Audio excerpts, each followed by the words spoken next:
I'd rather see a minstrel show than most any other show I know. All those comical folks with their riddles and jokes.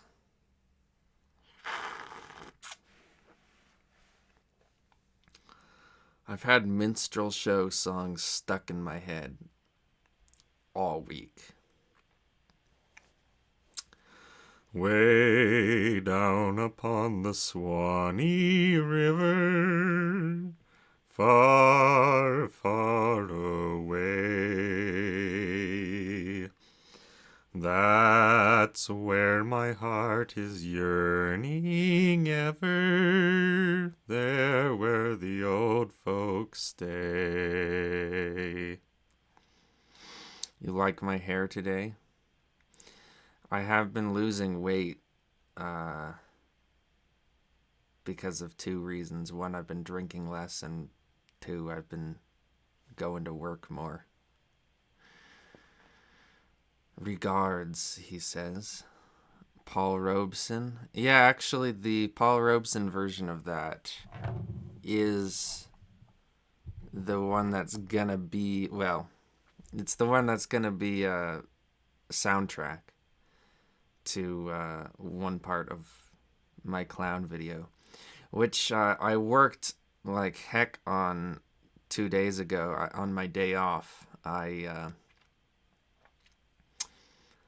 just spent all day working on that, and so because I was just, that's all I wanted to do that day, and so I got through all the way through the second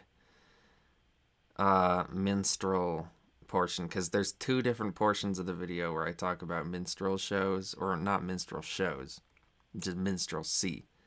So the first part I talk about the actual minstrel shows, and then the like way later on I talk about 20th century minstrelsy, which is different because kind of around 1920 or so, they weren't really doing minstrel shows anymore.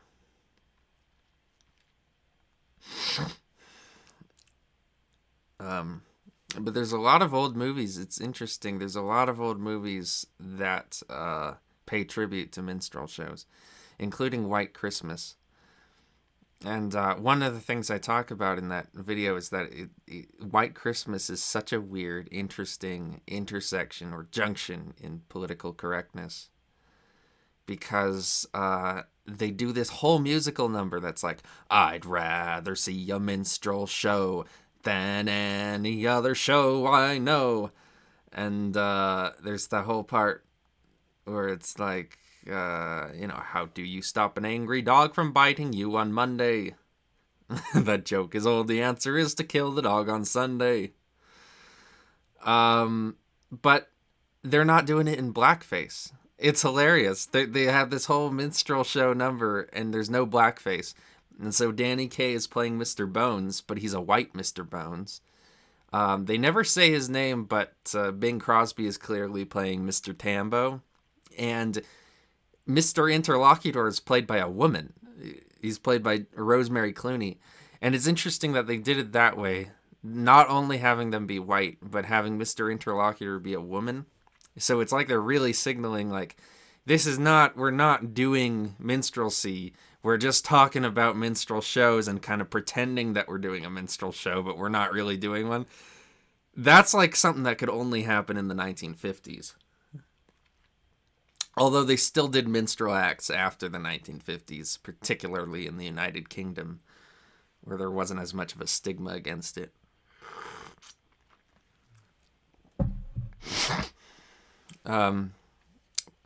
It's been a while.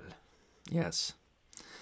I only have until an hour and 45 minutes from now to stream, because I have to go to work in an hour and 45 minutes, but I figured I could pop in. Watches your preview this morning. Like the film vignettes you incorporated as the visual aid. Yeah, well, it was funny, because I knew I wanted to use the Danny Kaye Court Jester movie for that segment. But then I was looking on TV tropes for examples of medicine shows in movies because I knew about Pete's Dragon and I knew about Sweeney Todd. But I was like, there's got to be some other ones I can use. And I found that there was a Danny Kaye movie that I saw when I was a kid, and I don't remember it very well. I really only remember like one scene, one joke from it. And it was called The Inspector General. And it happens that Danny Kaye plays a fool at a, or I guess a zany, you could call it, at a medicine show in that movie. And so I was like, well, that's perfect. I get Danny Kaye, and then I do that transition to talking about the theater. And for that, I use a clip from White Christmas from the minstrel number to kind of visually segue into that. And so it's just Danny Kaye all around.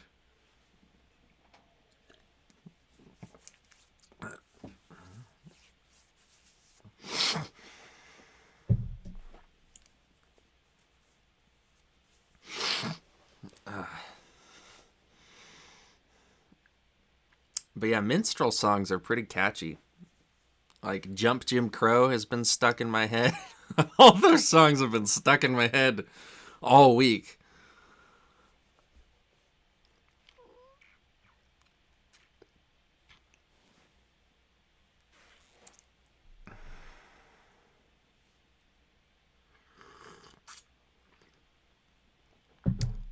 But yeah, now I'm editing the section on mimes, which is close to the end of the video. So I'm getting there. The second half is actually, I'm getting that edited really quickly. Just because I'm just burning through it really fast. I really want to get it done.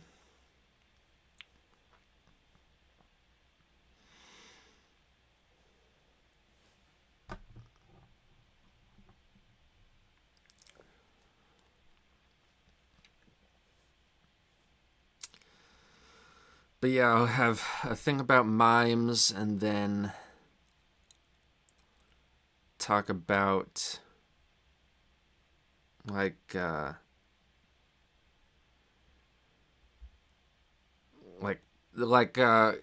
clowning for relief and like comic relief and Patch Adams and his clown hospital thing, like charity clown work, freelance clown work, and a little bit about rodeo clowns, although it's definitely kind of a throwaway portion of the video because I make no secret of my dislike of the rodeo. And then finally a bit about Bozo the Clown and Ronald McDonald. And that's going to be the end of that part one. Vaudeville theater largely replaced minstrels and had some staying power up to the late 70s even. Well, the Muppet Show takes place in a vaudeville theater, which I find interesting. Very good quality production this far, and you were right about the letter font fits the subject matter. You live in a land of rodeos, Western man? I guess. I don't know, I've never been to a rodeo. There's a place that I see every once in a while in Reno that apparently is a rodeo. It's basically a Mexican circus, right? I mean,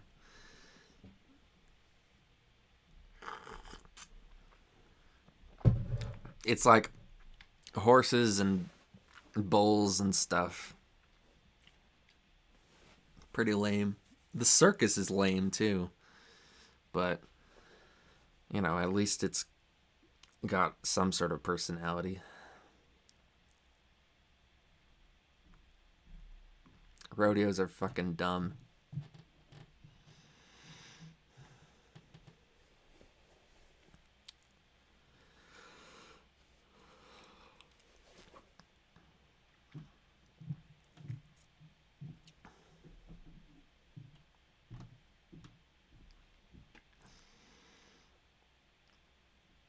Pretty much rodeos originate from Mexico and in turn Spain. Yeah, they do stuff with toros in Spain as well. Colonial legacy thing.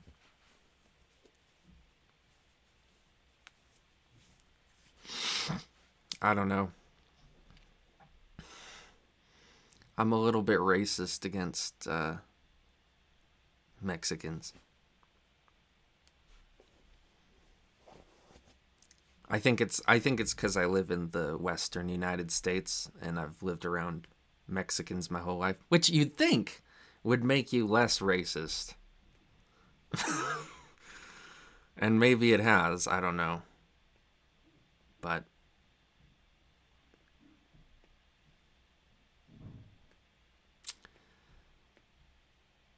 I don't know. I think when you have a huge minority group in a certain area, uh you can sometimes get tired of them if their culture is just a culture that you don't particularly care for all that much, you know.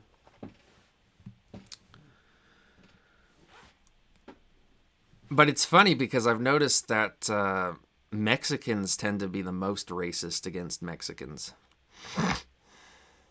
It's sort of like when Chris Rock said, "Who's more racist, white people or black people?" Black people, because black people hate black people too. But that's the thing with Mexicans. Like, I remember I had a friend at work when I used to work at Grocery Outlet who was Mexican, and he was like, I think we should build the wall because I think we have enough Mexicans here. We don't need any more. And then there was another Mexican guy, this old man at work, who used to call himself French Canadian because he hated Mexicans. Hispanic machismo and chauvinism, yeah, also uber religious. Yeah, I don't notice the religious thing so much with Mexicans. I mean, you see it, like, uh, they're a little bit more superstitious. Um, their superstition is less new agey, I think, than white people. They have more of a traditional superstition. Um, but yeah, the machismo, I hate it. I don't like this sort of Modelo image, you know. And I also don't really care for their language very much, which is strange because I like other Romance languages quite a lot. But even before I had any kind of cultural associations with Spanish, when I was in kindergarten, first learning what a foreign language even was, um, I heard there was a lot of Spanish where I was going to kindergarten because I went to kindergarten in San Jose. So, half the kids there spoke Spanish. A quarter of them only spoke Spanish. And I remember just not liking the sound of it very much. I thought it sounded like a kind of a stupid version of English. um, which is it's just my automatic reaction when I was a kid. And maybe I've just held on to that since kindergarten. Although I do really like some stuff in Spanish. Like I love the work of Ana Tijoux, who's a Chilean rapper. Although I think she's better when she raps in French. I enjoy her French rapping even more than her Spanish rapping. But that's just because I prefer French as a language. Spanglish.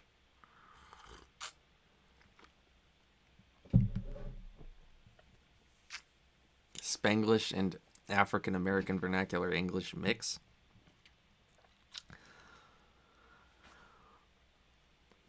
What's that?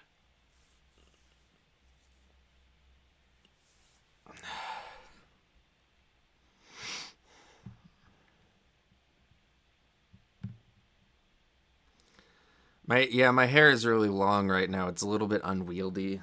When it's windy at work, it blows around, and I don't like that. So I just haven't had the time to. Well, I've had the time. I just haven't had the interest in taking time out of my day because I've been busy doing other stuff to trim it. What's the name of that artist? Anna Tihu. Anna Tihu. It's spelled kind of like you would think, except the last bit is like French. It's OUX.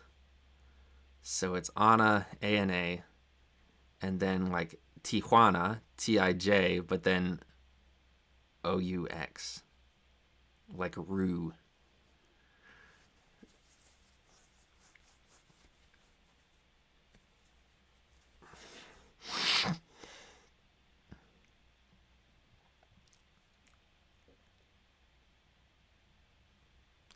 She's the one who did the song 1977 from Breaking Bad. And I got really into that song through that show. And I found that all of her other stuff is pretty good too. I think probably my favorite album that I heard from her was Vengo.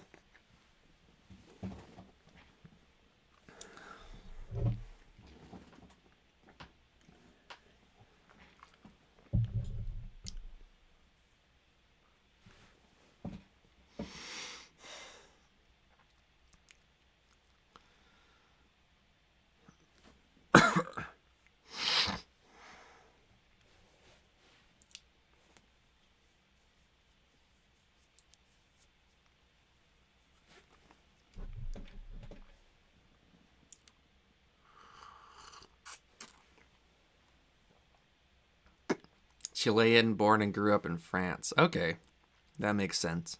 I don't know anything about her. But yeah, she raps in French sometimes, but not nearly as much as Spanish.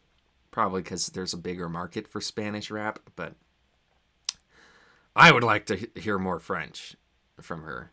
I think she only has a couple songs in French.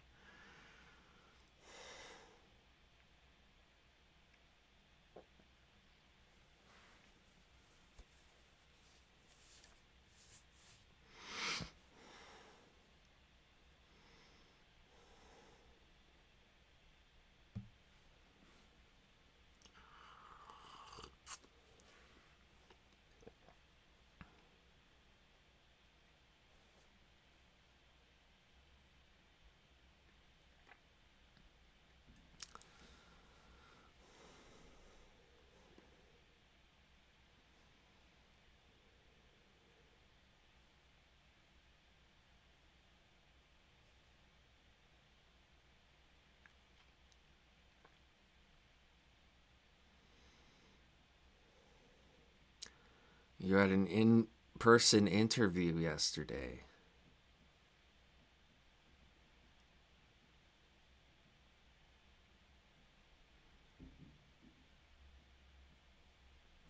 Is it for the Pennsylvania State Park service or something else?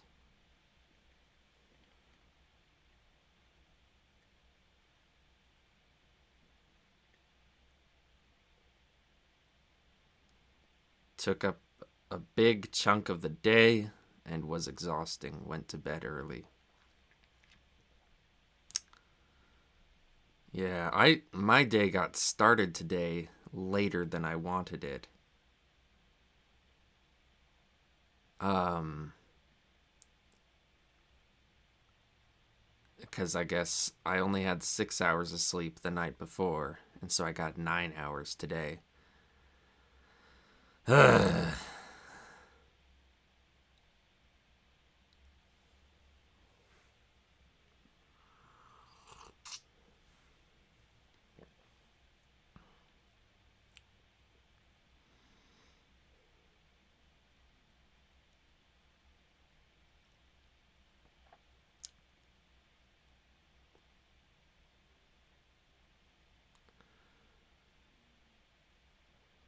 I'm living my life in motion, though.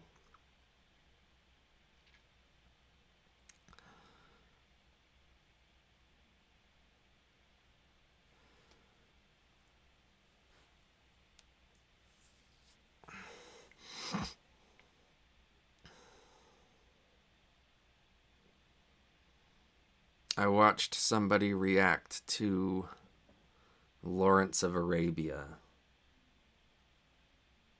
um, last night and today, and maybe the night before. I don't have much time to watch YouTube videos these days, and so I kind of split them up over a period of a few days. Yup, state parks in person because they wanted me to do an aptitude test slash demonstration of my ability to operate their equipment. Oh, okay. Well, I'm sure that you're all right with operating the equipment they need, right? Right? Great movie.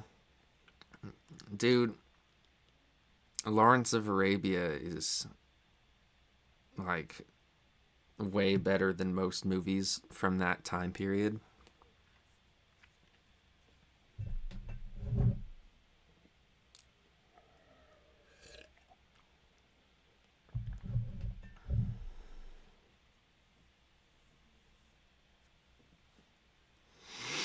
I like the part where, so after Ali kills Tafas,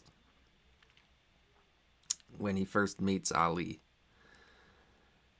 he says, as long as the Arabs fight tribe against tribe, they will forever be known as a silly people, uh, barbarous, small minded, and cruel, something like that. And then at the end of part one, when they they take Aqaba,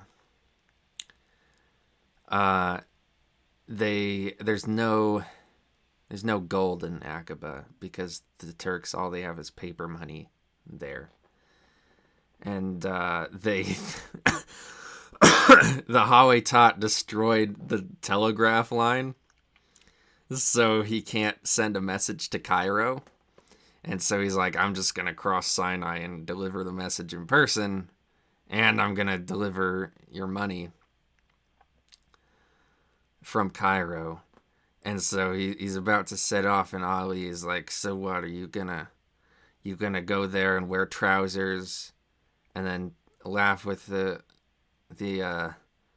officers about how the Arabs are a silly people, small-minded, barbarous, and cruel? And then he just looks at Ali and says, Ali, you are an ignorant man.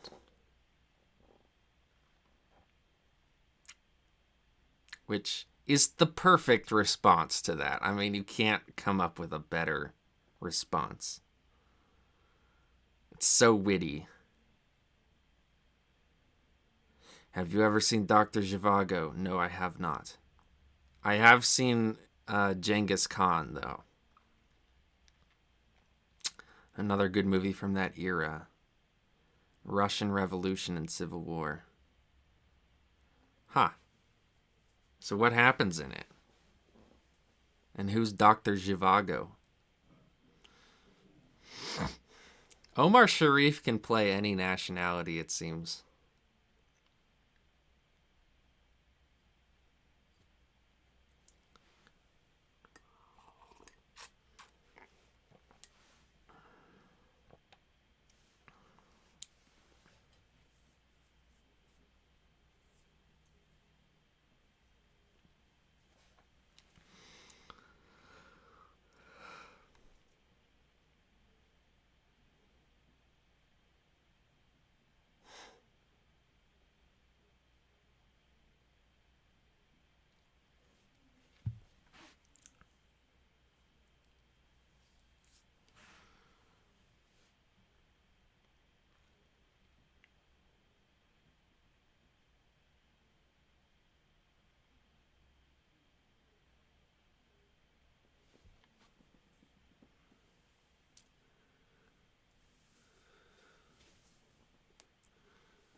I considered doing another anarchist stream today,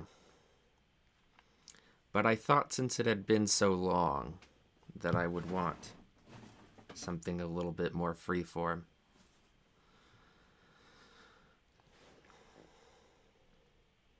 My next stream will probably continue the anarchism stuff.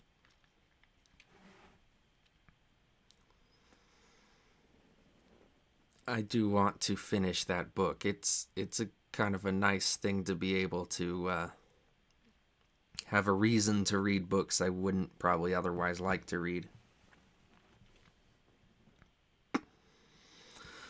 I have been reading a bit lately, but I'm finding that reading books is a little bit tedious because the material just feels like it's so dragged out. What are your thoughts on anarchism or anarchism?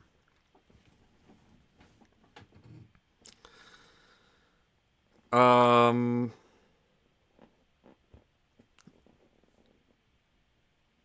I think that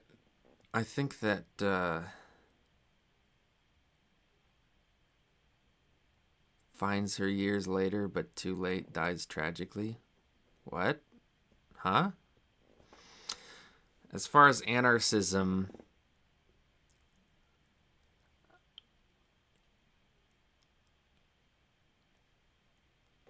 I think Peter Kropotkin had a lot of faith in the examples that he could pull of so-called communes in Europe.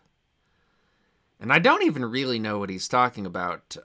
He writes in that book about there being like all these autonomous communities in Europe throughout history. And that's an area of history that I don't know anything about. I know that there were things like the open field system, but that was all under feudalism. I don't know about these autonomous communities he speaks of. But he writes with a lot of faith about that method of organization. He basically says that this thing, which worked on a small scale for farming, we can just apply that to everything in life, you know? Everything can be made anarchistic. And that not only can it be done, but it's the only way to create a really prosperous and just society. Anarchism can probably only work on a small scale. So there is an example of a modern anarchist society in Syria among the Kurds. And it's fascinating that even was able to take root due to the writings of this Kurdish prisoner. The fact that he even managed to start that movement and create a prosperous movement of feminist egalitarians and libertarian socialists amid a very right-wing culture in the Middle East is quite astonishing. But I guess it shows the desperation of the conditions there, that people will look for answers everywhere. But I definitely support those people in what they're doing.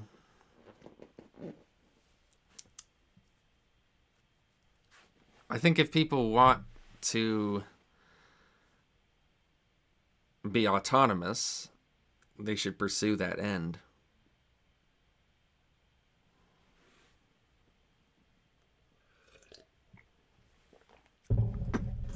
Just as long as they don't have borders. Because I think that as soon as you create borders, you kind of create the end of libertarian socialism. So I think you got to be strict about it. You got to say no borders. You got to say we're going to do it the right way. And if we can't do it the right way, then we can't do it.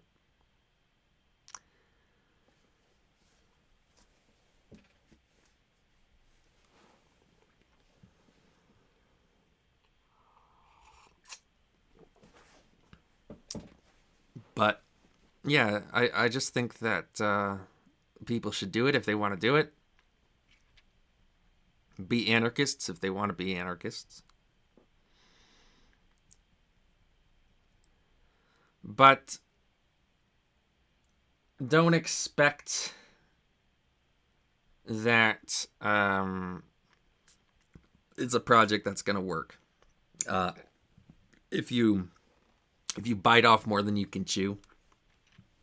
Because I think Kropotkin was probably wrong in his assumption that people could very naturally organize autonomously.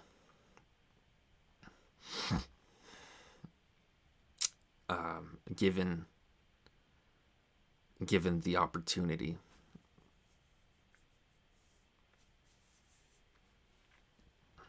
I think it's an idea, and the idea has to take root somewhere.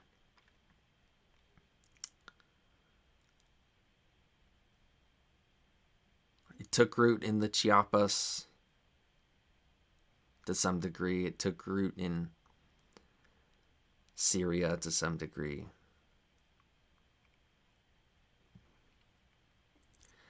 I don't know how well it's really taken root even in the progressive regions of this country, like Seattle, where there's supposed to be a lot of anarchists present.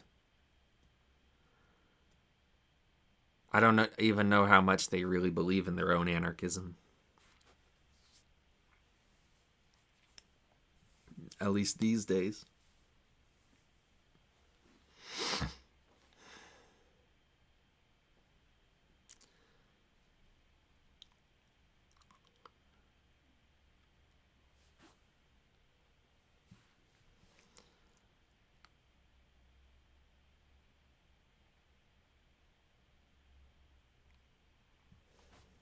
The thing is, anarchism can happen in a liberal society. Even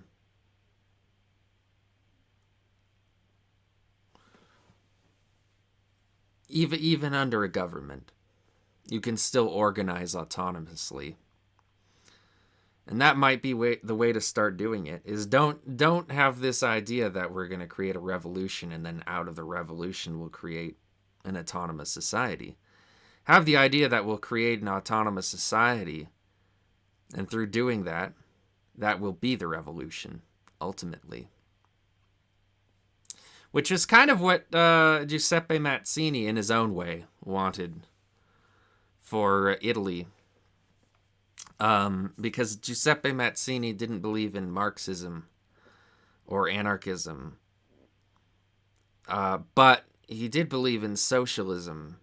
And he didn't call it socialism. He called it something else, But what he didn't want was a socialist revolution. Because I think he wisely saw that when you put all of your hopes and expectations on the aftermath of a bloody revolt, you're kind of dooming yourself to disappointment, which I guess is the big weakness that I noticed in George Sorel, because reading his work, or not his work, but the summary of his work by Zeev Sternhell, which is I don't. George Sorel repeats himself so much that unless you're like a big nerd, there's no reason to actually read his stuff. Just read Sternhell's summaries. But that's the big weakness that I see in Sorel is that like his whole thing is don't plan for after the revolution. Like that was a big part of his prescription. He was like, no, the rationalistic planning is part of the problem. We need to have a very spontaneous kind of action and motion that's motivated entirely by this idea of the general strike and the violence of the revolution as the myth, the political myth. And then anything that comes after we can figure out later. But have in our heads the idea of the general strike. And that's what matters. Building a parallel structure. If there is a government, is it truly anarchist? Well, the autonomous organization would be anarchist. It wouldn't be a stateless society, but it could be an autonomous society within a state if it is a liberal state. If it's an illiberal state, you can't do that, which is one of the reasons I'm a liberal. And one of the reasons I think liberalism is very underrated among the left these days.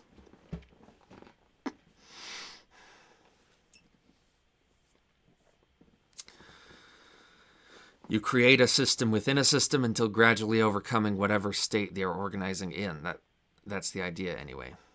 Yeah. How do you identify politically? Progressive. That's how I identify, generally. I mean, that's the word I'll use. Because that's if we're talking about American politics, that's always where I line up, is progressive, progressive, progressive. And I like the term progressive because it's vague enough that it can mean a lot of things.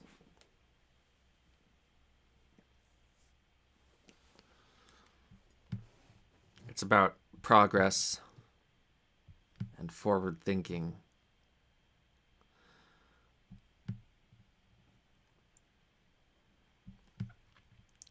And the idea that society is progressive, the idea that history is progressive, the idea that history is a march forward, as opposed to the idea of the pessimists, which Sorel was a member of, which stated that history is on a downward slope, a la Oswald Spengler and René Guénon.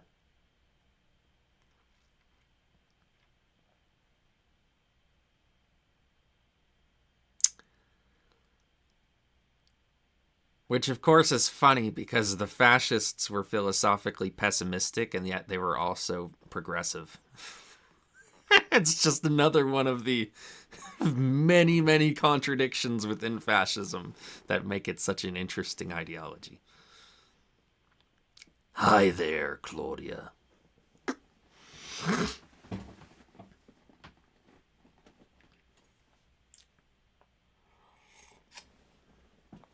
No, but the idea, I think, being that we are philosophically pessimistic, which drives our progressivism. We must be progressive in the face of the downslope of our culture. Been a bit since there was a stream I am here for. Yes, well, this stream will go for another hour or so. And then I'll have to go to work. It's weird to describe fascism as progressive. Might hop on the Discord VC or something in a bit now. Okay. It's weird to describe fascism as progressive. Well, fascism had within its understanding, It's only weird to describe fascism as progressive in hindsight. Well, in fascism's understanding,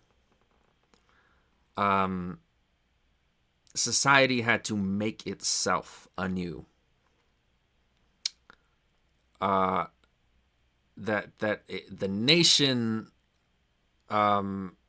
had to kind of pull itself together and create a new kind of society that would kind of represent the full flowering of what it always was in the first place. And it had to embrace modern machinery and modern technology and productivist economic philosophy in order to do that. So it had a very Nietzschean idea of, if you want something bad enough, you have to make it happen. That society had to act on behalf of itself. So it had an activist mentality. It wanted to create a new kind of politics.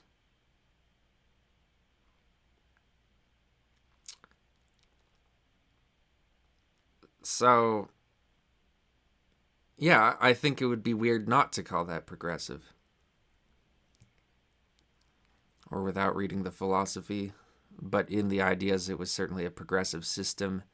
Nation and people spiritually bound together for a utopian ideal on a bastardized explanation. Yeah, will to power via a collective society. Bastardized explanation, huh?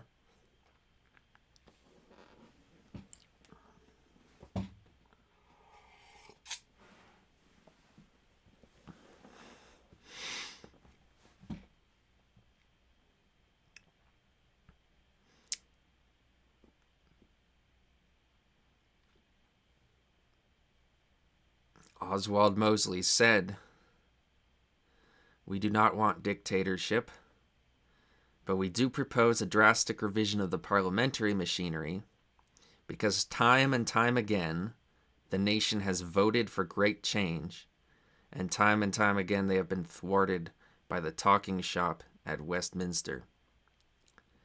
So he's talking about the need for change, the pressing need for change that the country was experiencing and expressing through their vote, but was disenfranchised by the system, by the parliamentary system, the voting system, and the system of financial democracy, as he called it, which stifled the progressive instinct within the British people. Mark Andreessen, tech billionaire, wrote a neo-futurist manifesto and fawning from Marinetti, thinks that a technate oligarchy driven by pure Randian rationality is the way.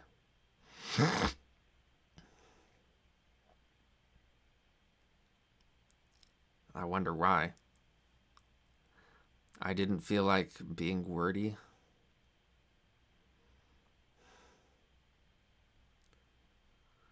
Progressive oligarchism, if you will, LOL.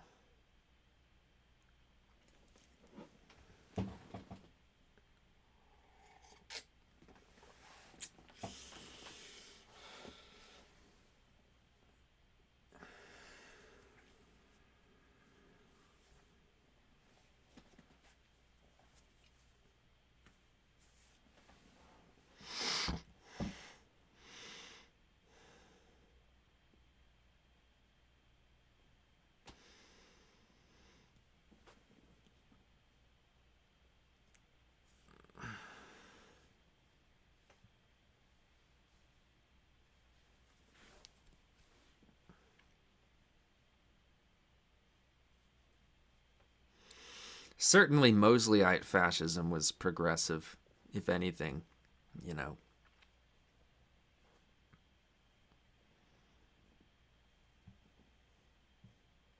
And progressive in the American sense as well, not just progressive in a literal sense, but in the way that we think of progressivism, it was progressive.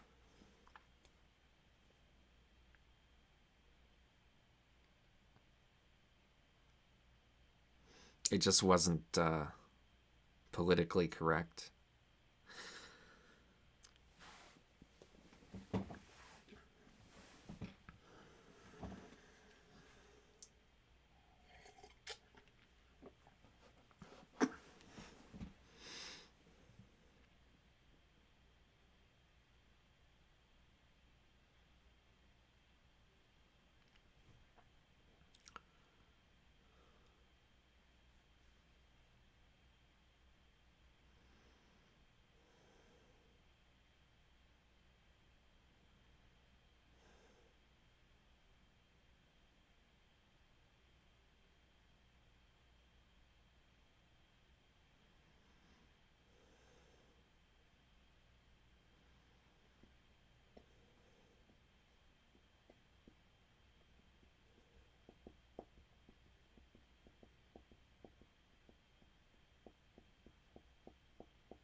What I was getting by bringing that up is that any ideology can be progressive. It just depends on one's definition of progress and who reaps the benefit of that progress.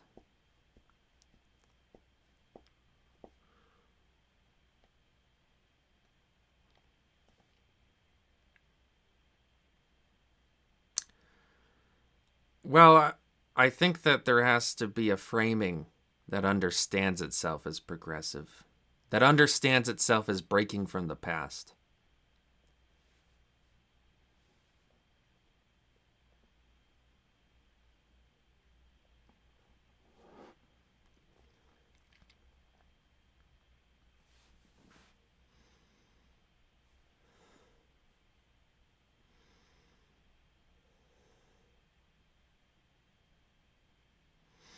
So, Sargon of Akkad is, I would say, assuredly not a progressive because he, the way he talks with his rhetoric and his framing, he always positions it as the country is slipping further and further down the wrong path into progressivism, and that he doesn't like the Conservative Party, but they're at least doing the bare minimum of halting that descent. True, there has to be some novelty. There has to be a perception or a belief in novelty as a virtue.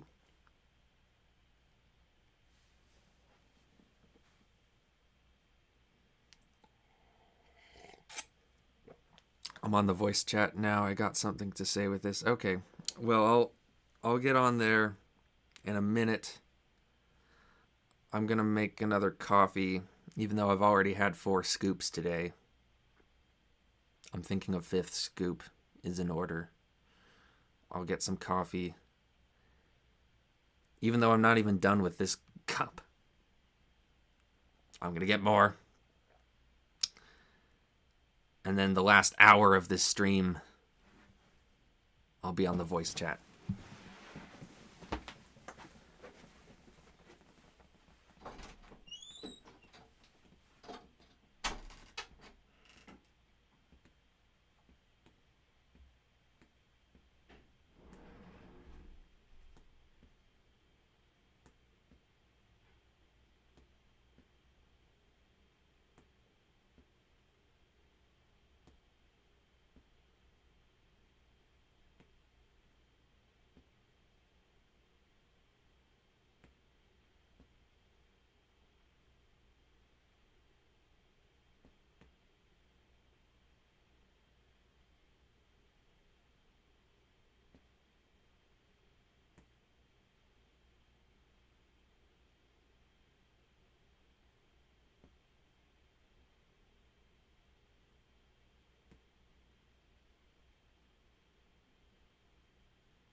I just want to quickly check my schedule to make sure that I have to go in an hour instead of right now. Because my schedule sometimes is different. Sargon, he's such a loony nowadays. For certain, a wackadoo. Well, he's kind of one of these people like What If Alt-Hist, I think, who become interested in history, and then becoming interested in history turns them into conservatives. All right. Discord it is. Man time, Earth time, G time. I'm G time Johnny. It's funny, on Drunken Peasants, they had such a hard time understanding G time Johnny. But I remember I always thought that G time Johnny's philosophy was fairly simple and easy to understand. It's once you understand the lingo he's using, like man time is the sense in which we're all sort of slaves to the clock. The clock controls everything about our lives, and that's sort of a metaphor for a broader sense of like dualistic egotism and stuff.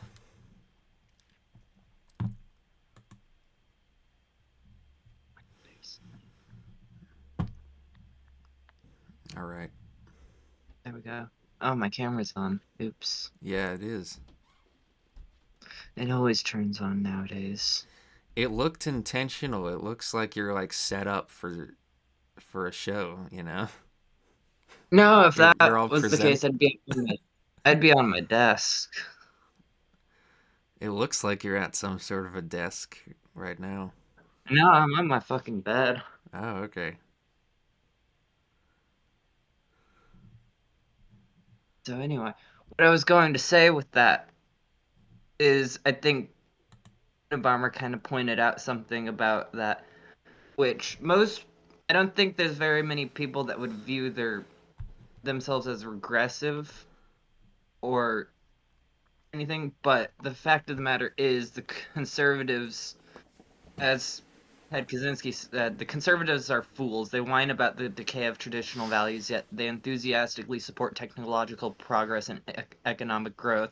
Apparently, it never occurs to them that you can't make rapid, drastic changes in the technology and the economy of a society without causing rapid changes in all other aspects of the society as well, and that such rapid changes inevitably break down traditional values. Well, because they deny historical materialism. And I'm not a reductivist in that. I don't believe that materials are the only thing that drives historical development, but they seem to just think that if you believe hard enough that you can prevent any kind of change from occurring, and that really everything is based on something that has nothing to do with the material conditions. Like culture and materialism are two completely different things to a conservative. And so they have a fundamentally superstitious worldview, I think, that just prevents them from understanding basic shit like how conditions affect culture. It's a pure lack of nuance that is a result of it. It's a result of, but it's it's the breakdown. Like just continuing with what Kaczynski said. I mean, if those ideas were so strong to begin with, they would just be inherent. And actually, Julius Evola wrote about how ridiculous conservatism is, because like they like everyone else just boil everything down to money, and it's all about money. It's all about production. It's all about economic growth. Like everyone is a bunch of American misers. He kind of criticized the sort of Americanization of Europe, which I think has only gotten stronger and stronger over time. Europe has only become more Americanized since he wrote that essay in the 1950s. But yeah, that was what he was noticing, is that all the so-called conservatives seemed just as materialistic and just as decadent as anyone else.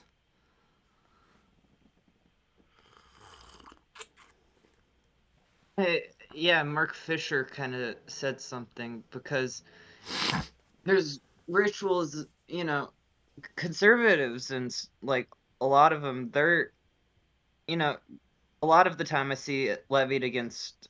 I'm just gonna go through this from a class perspective. I don't care.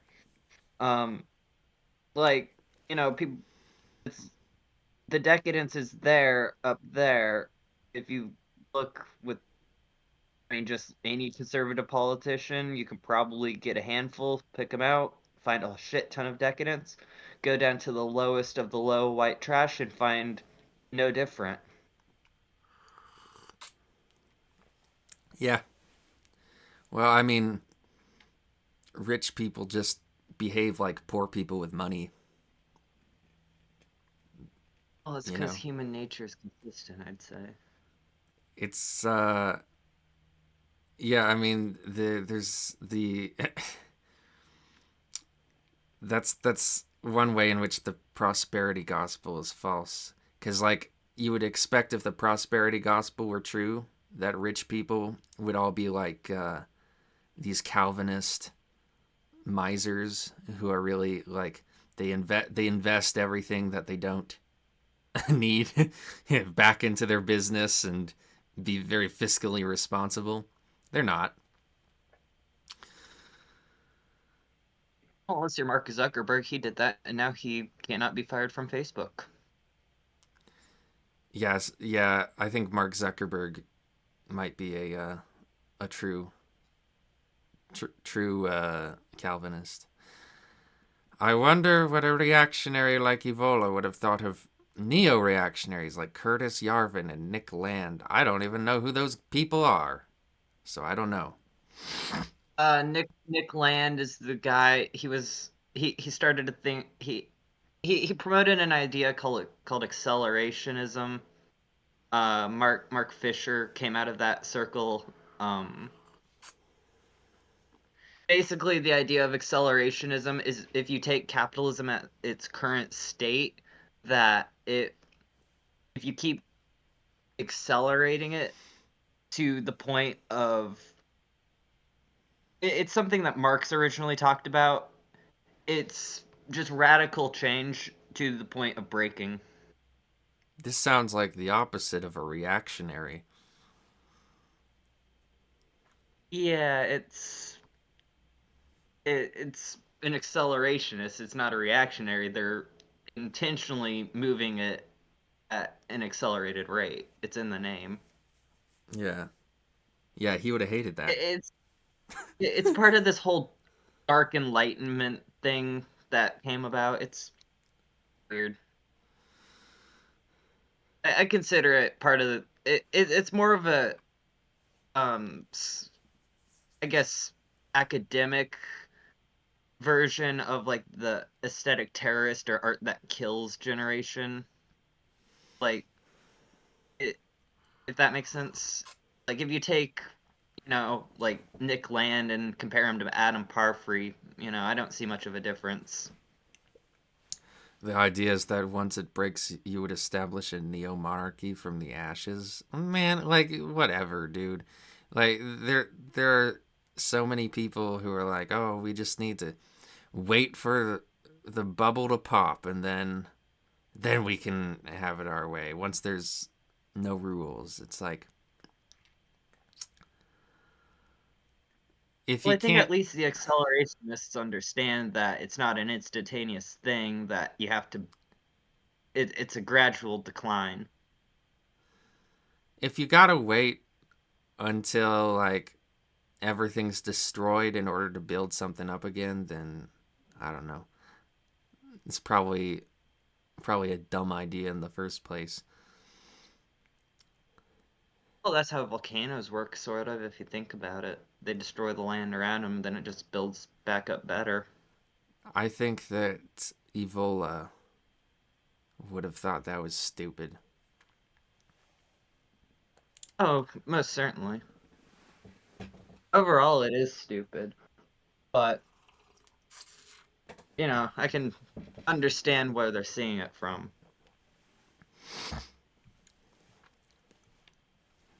It's just a grasp for hope. It's like people buying lottery every day. I don't get the sense that Evola saw any hope of a right wing rejuvenation. Not Evola, but all these ideas where just wait for the bubble to pop and it'll all happen. Yeah. But as far as Evola goes, I don't know. I haven't read all of his stuff, but he seems to have been pretty pessimistic.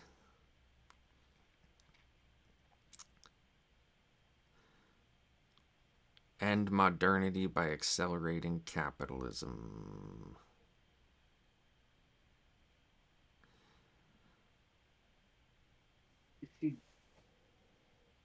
If you did accelerate capitalism, though, I do wonder what the actual end result would be.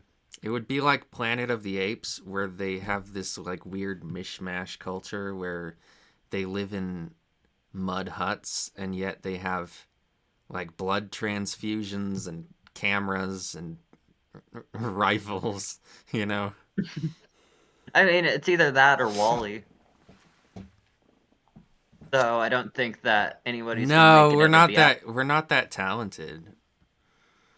No, we're not gonna make it off of this planet as a species. We're fucked. Yeah.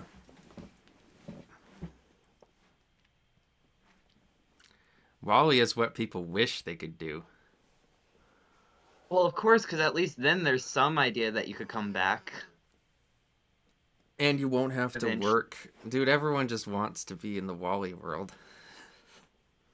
I mean, who wouldn't? You're on a fucking spaceship. You get milkshakes 3 meals a day. You have a TV right in front of your brain. That's. I mean, I think that's kind of.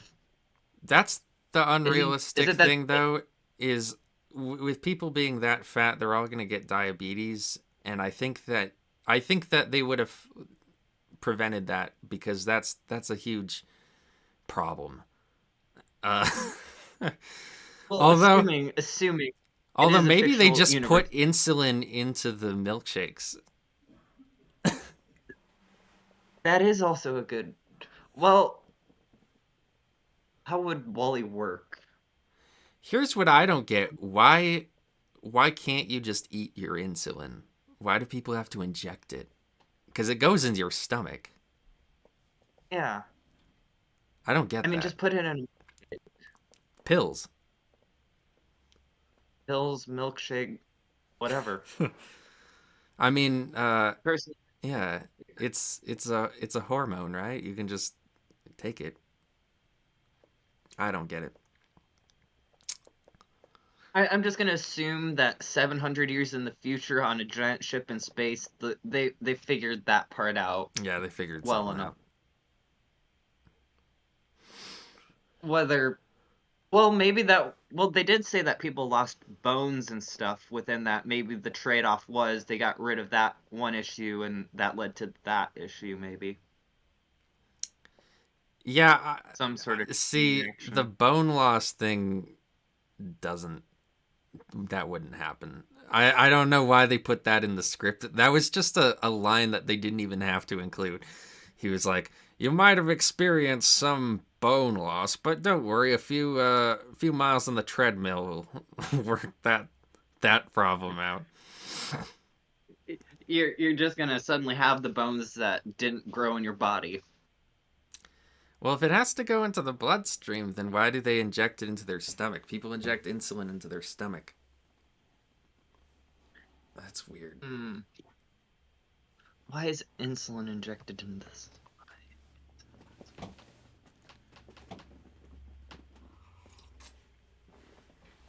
Oh, it goes into the stomach because it's absorbed the fastest there, and it's mainly just yeah, it's literally mainly just about pain and stuff. So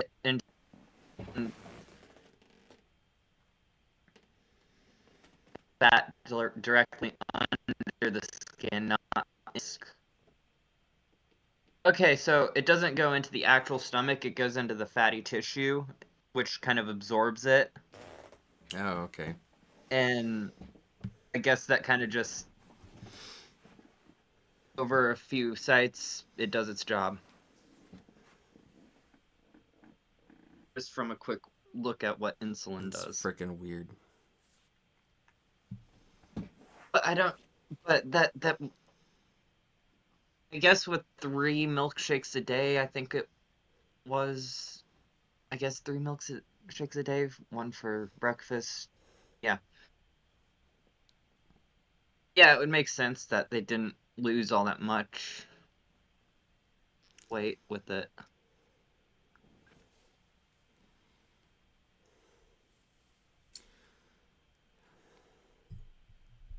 I'm over analyzing Wally. No, no, no, it's not. You're not over analyzing it.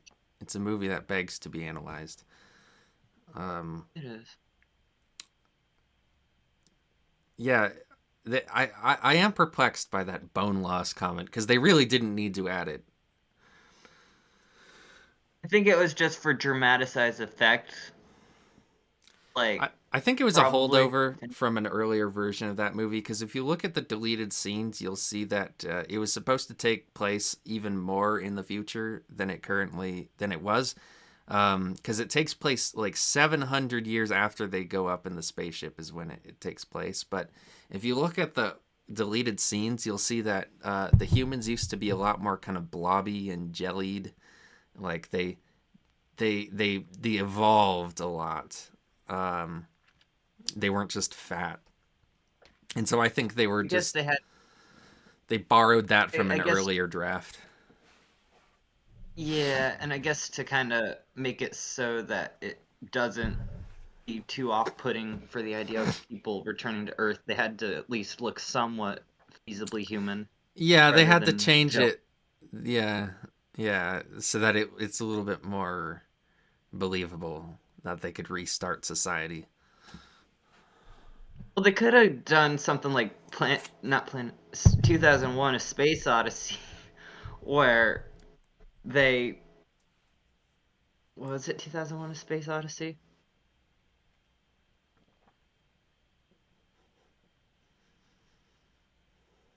I don't remember. Yeah, something about going back. Okay, if you come, because a lot of Pixar stuff is interconnected. If they did go with the blobs and stuff, they could have made a complete origin story for the Monsters Inc. universe in a way. If you take like the 2001: A Space Odyssey ending at the beginning,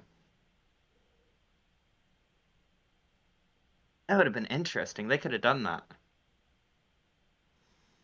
I don't know what you're talking about.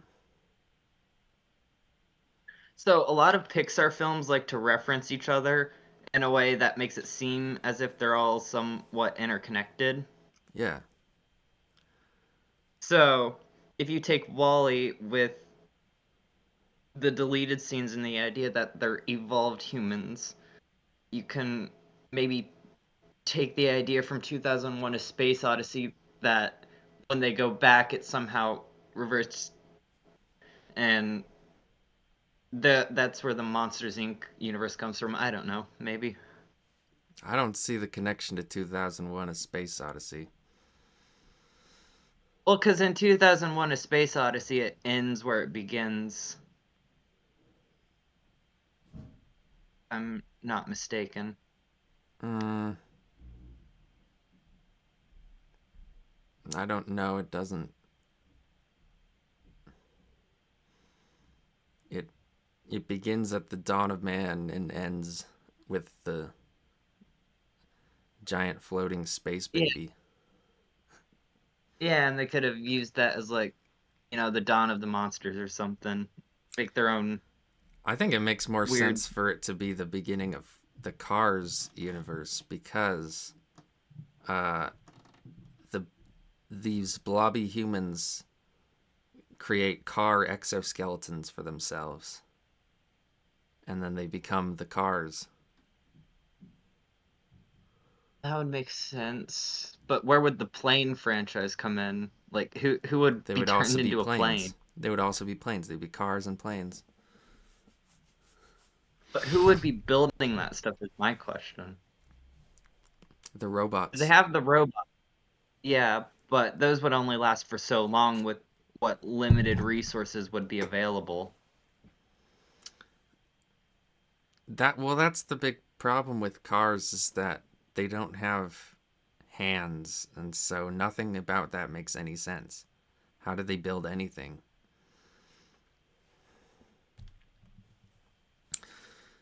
I That's a don't know. All I know stupid is that movie, dude. Like I think that there's an idea for a decent movie about cars, but making them living talking cars ruined it.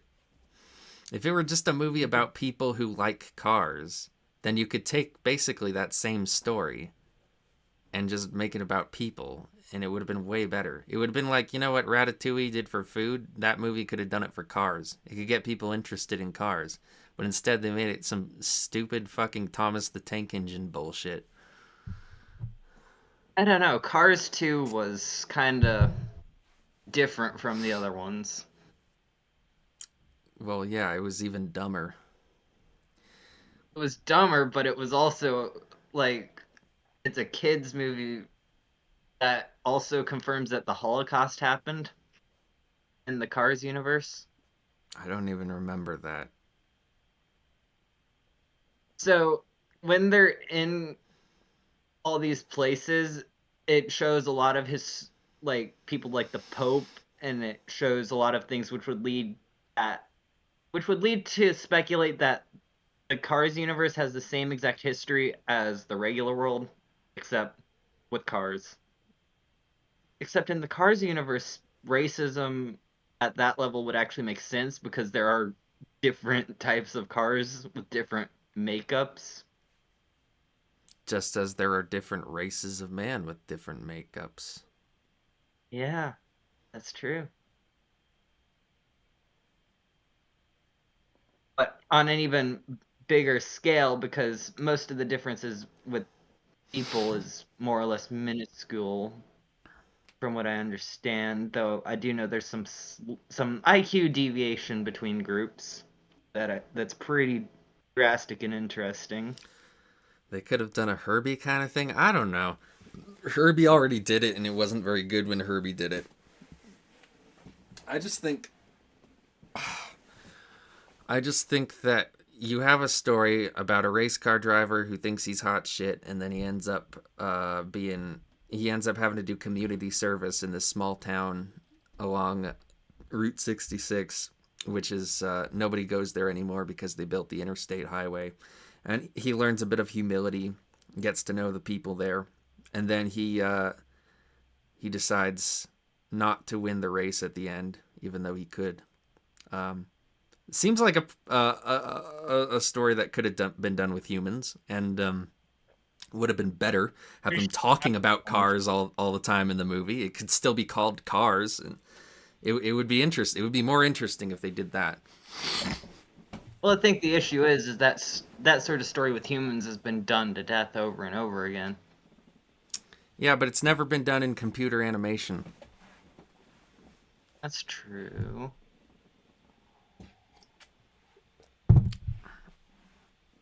You think you could get like some sort of guy that's in love with the car in there? That would be like one of those side characters that they have in the town. It would be like the crazy guy who is in love with his car.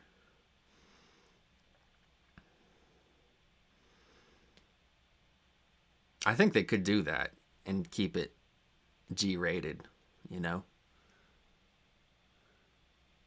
I mean, they could. Yeah. Disney's gotten away with that before. Yeah, like they've done stuff Mm. kind of like that before, I think. They make a lot of things in those movies. I noticed.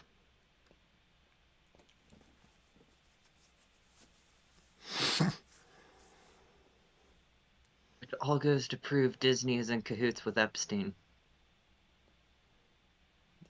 They are? Well, technically, one of their cruises did go to the island. Maybe that was a coincidence. Maybe.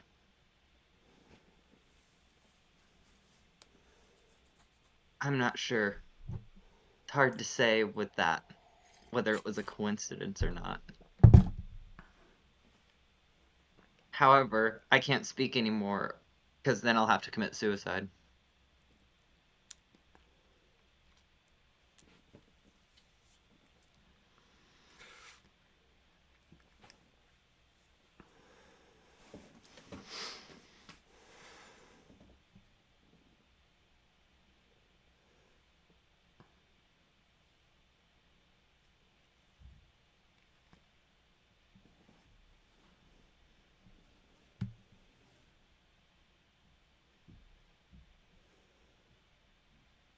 Okay, so the idea that the Holocaust happened was because of a World War II era Jeep named Sarge.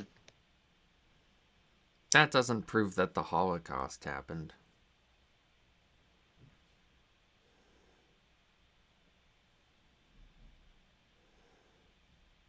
There's more to be done in the horror sci-fi space with cars, I think.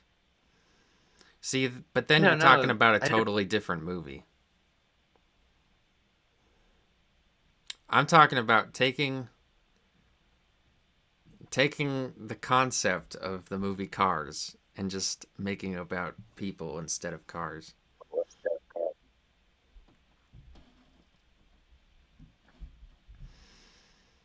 In this.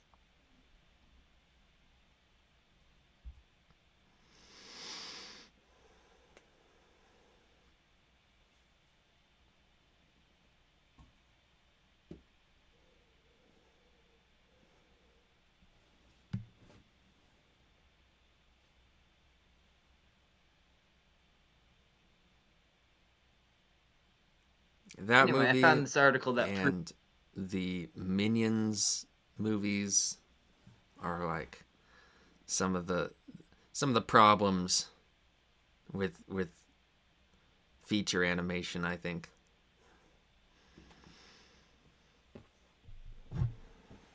In a way, but in another way, I guess they're also just good money for parents that want their kids to be quiet.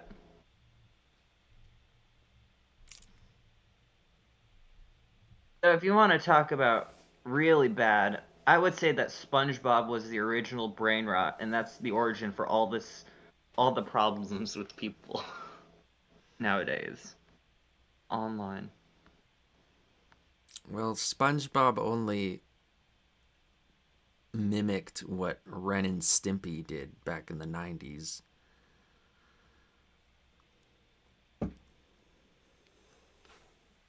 But I do not know what Ren and Stimpy is. Ren and Stimpy invented Nicktoons, basically. Ren and Stimpy was the original gross out cartoon. Um, it's kind of an interestingly animated thing because they sort of made a point of drawing the characters off model as much as possible. They didn't want it to look totally consistent because they wanted it to be kind of crazy looking. And they also did that thing that SpongeBob does a lot. SpongeBob copied it from Ren and Stimpy, where they'll have close up shots that are just a very detailed rendered painting.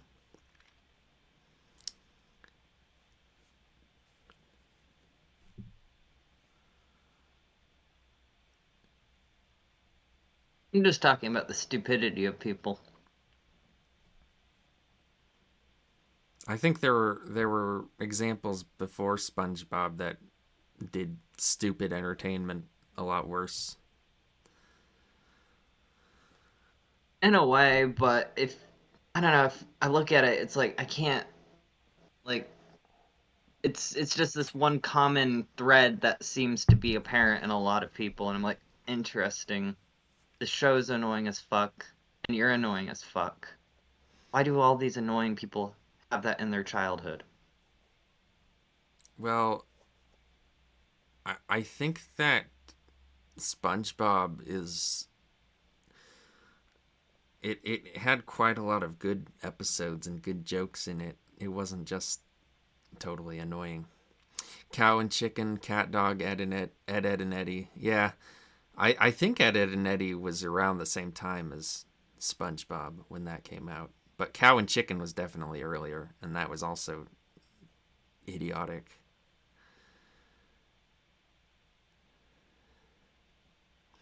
I don't know. I've only ever seen SpongeBob, and I thought it was really retarded. There's a lot of good SpongeBob jokes. Um, it's not it's not just a stupid show. Tomato, tomato. I do know the guy that made the "Oh yeah, Mr. Krabs" meme.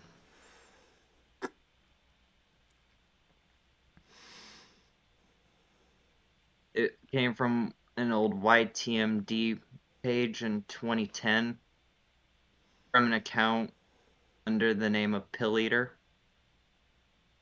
Oh yeah, that guy, that weirdo. He's great. I don't get what's so great about it. If he's so great, then why can't he write for shit? I don't know. Why can't he?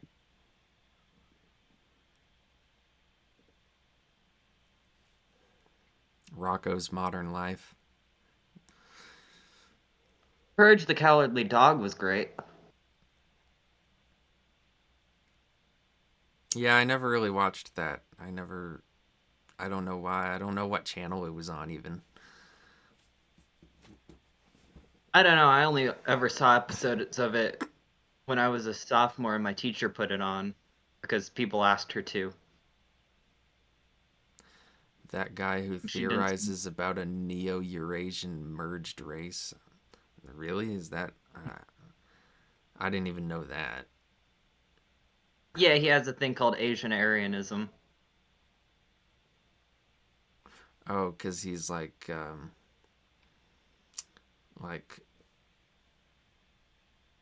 white male Asian female. He's one of those guys. Yeah, he's a promoter of that. Okay, but why can't you just say I like Asian girls? Why can't that be it? Like, why does it have to be some ideology? That's so stupid. I don't know. I guess it's this idea that if American and Asian cultures combine, and I guess it could be a better benefit for people in a way. They already have combined. There's so many Yeah. weebs in America, and there's so many ways that American culture has influenced Asian culture.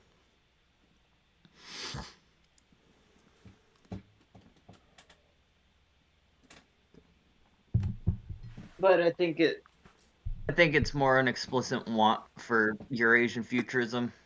I don't know.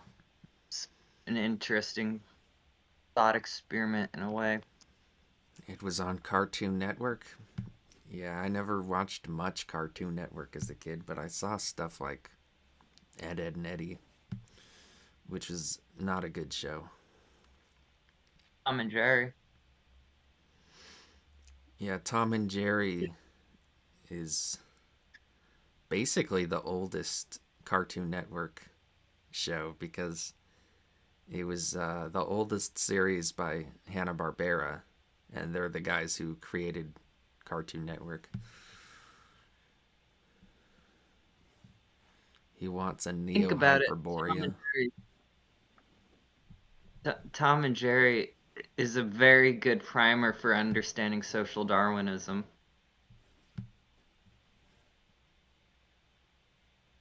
I don't Because think if you so. well if you look at it, there's this idea that the strong dominate the weak and the clever dominate the strong. So if you look at it, Jerry is clever, so he always ends up on top. The dog, I forget its name, is strong, and Tom is kind of just a cat. Like, I love cats, but Tom doesn't ever accomplish anything.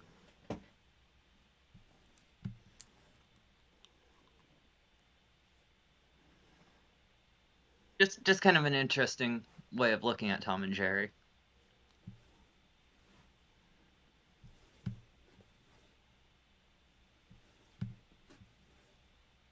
And the Lorax too. Like there's in the song "How Bad Can I Be?" There's a whole thing explaining survival of the fittest. Yeah, I something mean, about a it is. principle in nature. There's a principle in nature that almost every creature knows, and check it. This is how it goes. Well, the animal that wins got to cra- um, scratch and claw and bite and punch, and the animal that doesn't and the animal that doesn't winds up someone else's lunch. Right.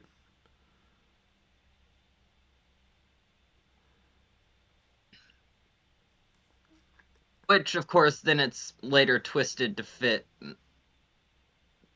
into one to one economic system, which, it kind of surpasses politics. That's a terrible movie.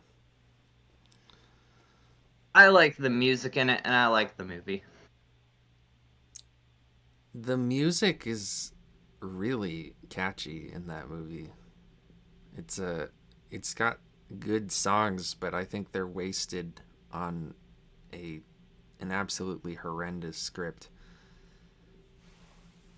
And I think a lot of the script could be done away with, but overall, I do enjoy it. not very good animation either, just in terms of its style. It does what it's supposed to do. It entertains you for a bit.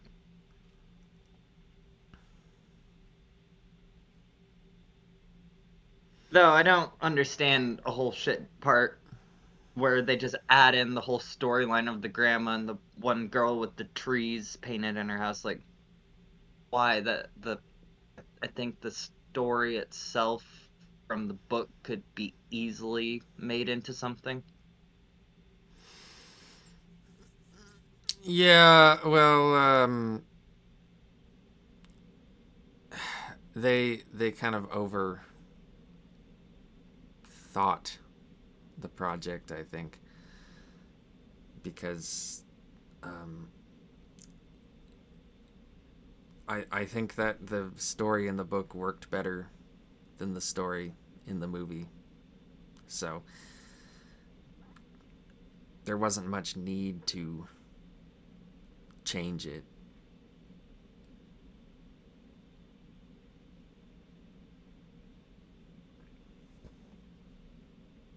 But at least there's a great soundtrack with it. Yeah.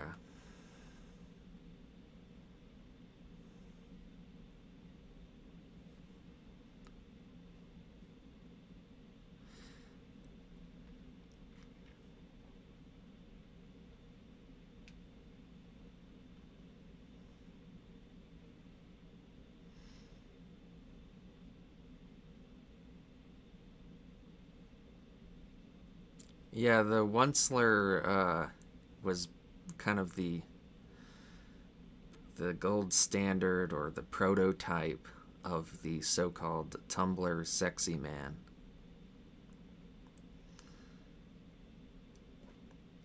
Can't I'm not a argue with that. I'm not a Tumblr user, so I'm not really clued into that uh, whole phenomenon.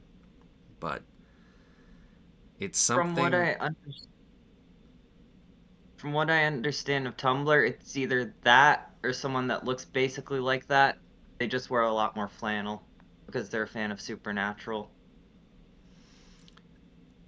Yeah, from what I understand, the Tumblr sexy man is like a guy with a top hat and like a fancy gaudy coat who's like a twink. That's Abraham Lincoln. what? Abraham Lincoln. No, because Abraham Lincoln was a gaunt, like weird looking dude.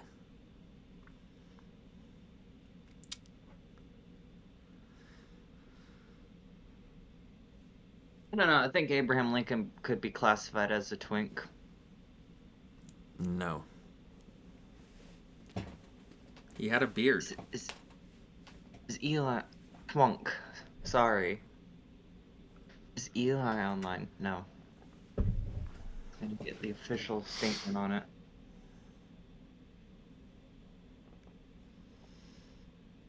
Abraham Lincoln was not a twink.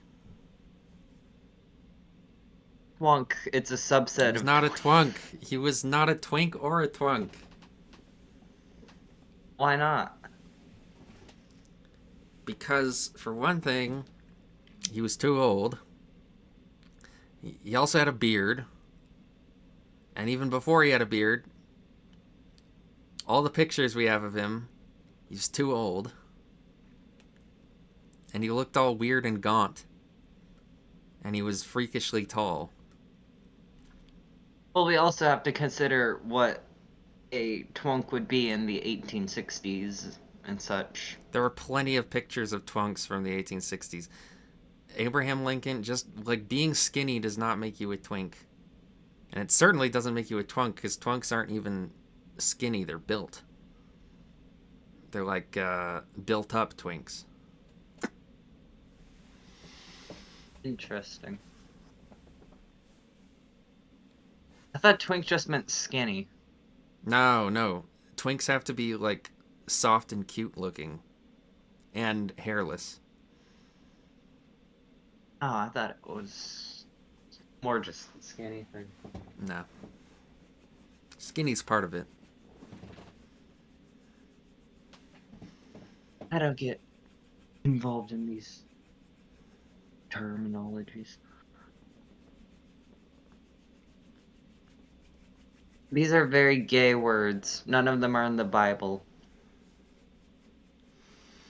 I don't know where the term twink came from.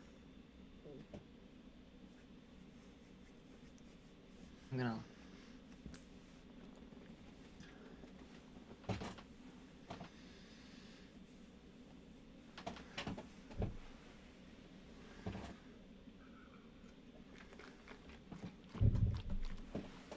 (1920s) British slang to describe a gay prostitute. Well, that's geographically and chronologically where it came from. But I'm still wondering how they got to that word.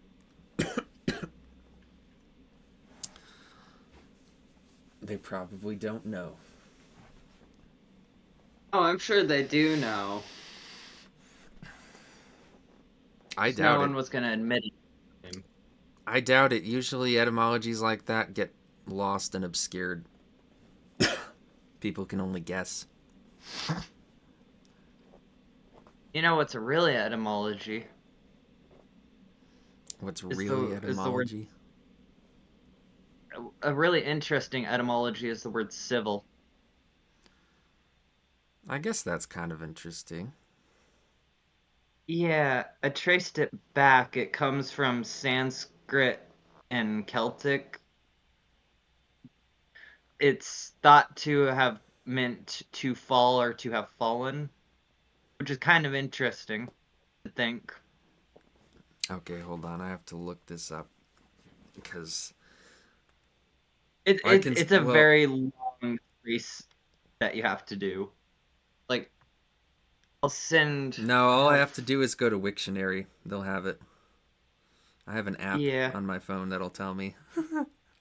um, cause, yeah, it probably doesn't come directly out of a Celtic word. No, it's from a few different words, Celtic and Sanskrit. Well, Um, well, it comes out of Latin. I know that, and that I doubt. Okay, so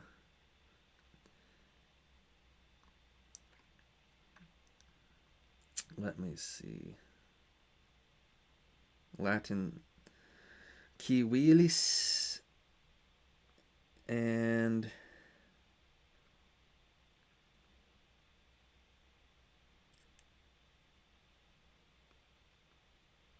hmm.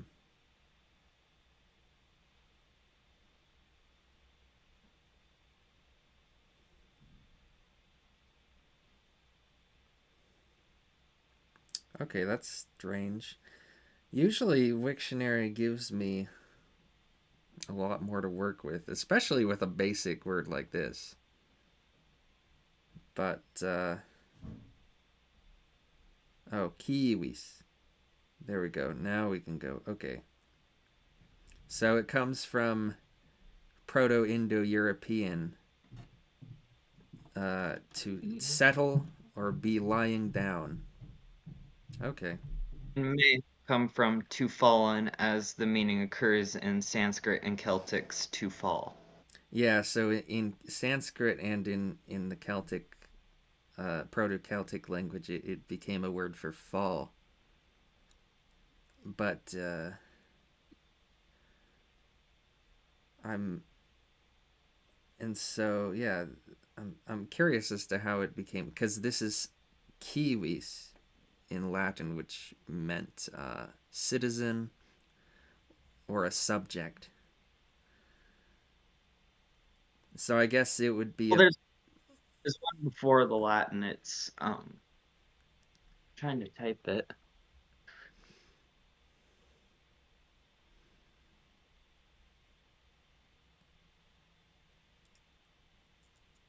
I don't.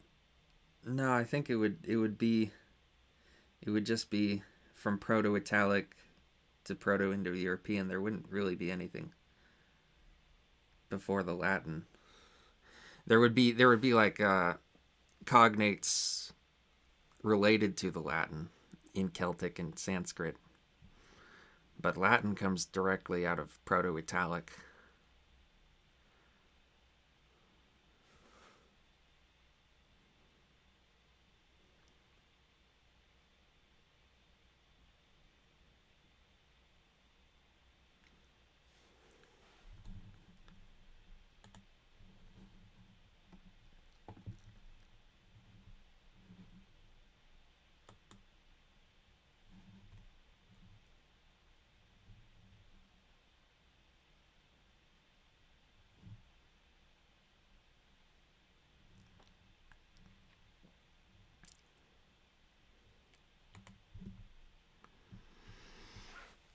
Malarkey. Let me see where that comes from.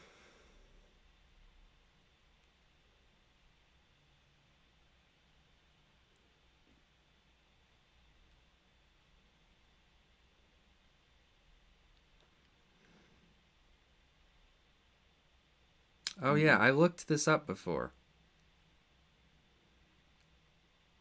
It was an Irish American cartoonist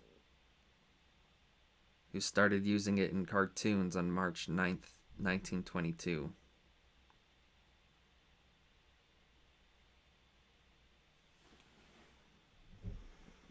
Weird how that caught on.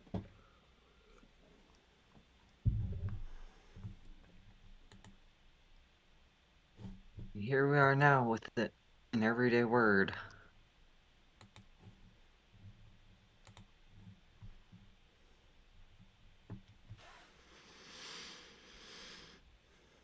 Imagine a crackhead physique, but very, very strong. There's this wiry homeless guy that keeps coming into my work that talks about fucking crypto all the time.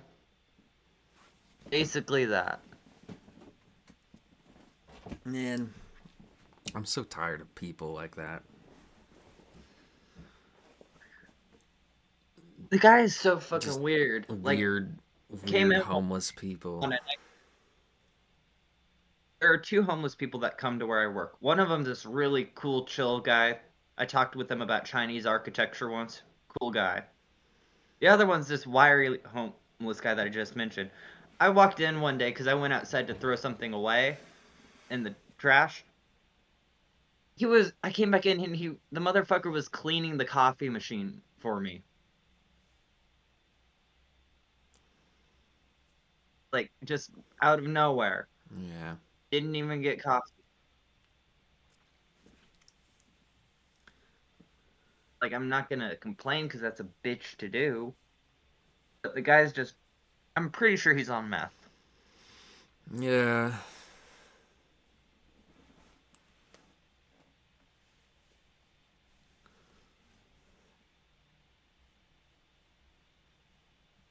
Don't you just load trucks or something? No, I send out grocery deliveries and pickups. Mm.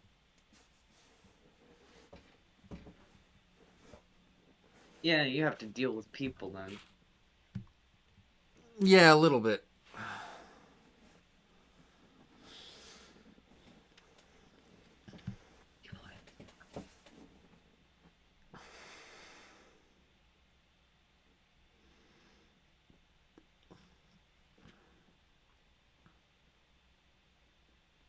Lottery people are the worst. People like that like to hang out by the bus stops and train stations here in Philly.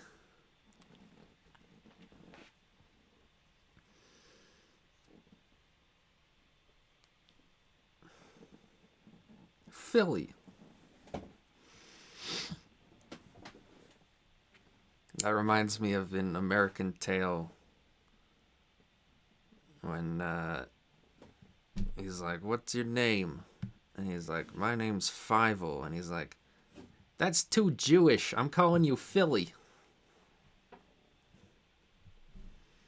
Of course, they didn't say that in the movie, but that's the Bullet with subtext. the anti-Semitic. You ain't gonna get nowhere with a name like that. That's too Jewish.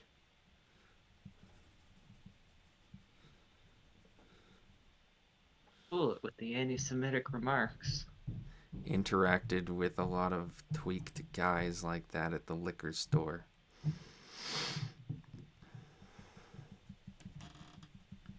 Yeah, most drunks I know are just chill.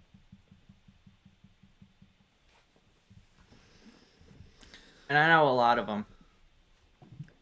Philly, land of Rolf. That's the one with the mouse, right? LOL. Yes, it is. The Jewish mouse.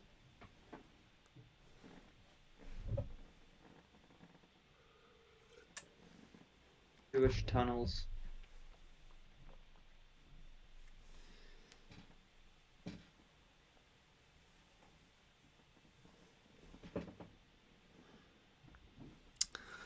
Oh, look, it's Aloysius O'Hare, the man who found a way to sell air, and I became a millionaire.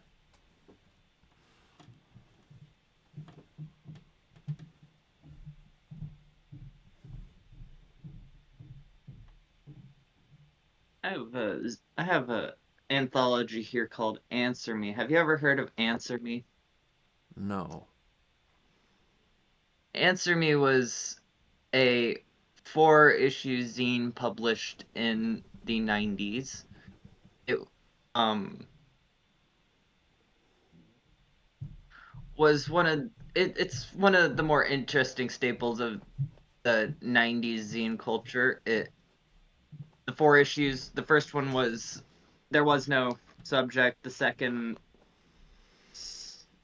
murder, third suicide, and fourth was rape. Um I'd check it out. It's very interesting. Sounds like a drag.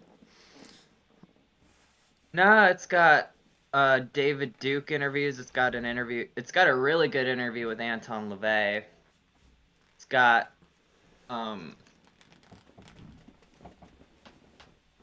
it's It's interesting. It's pretty enjoyable. All right. Well, I'm gonna